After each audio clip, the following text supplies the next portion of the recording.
nang mang mun along ta wanging tung tenon ne phan ne parno nang ne bong nang mang mun along ta wanging tung tenon ate nang ke ne phan thi thi a hor mu ason nang ke o te kang tang derle non ate nang ke ne phan thi thi a hor mu ason nang ke o te kang tang derle non seng ve arlo ne nang kang hon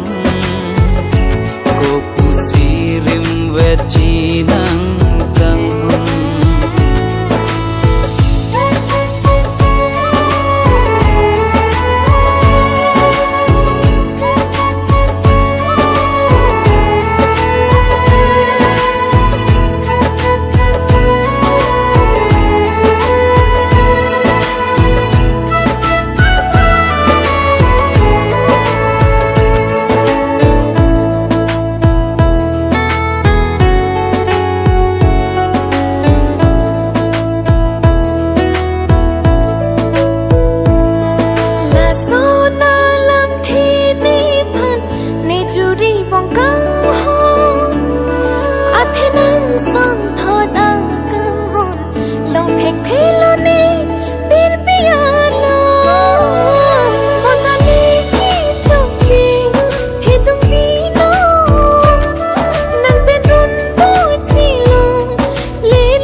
nang ju je la so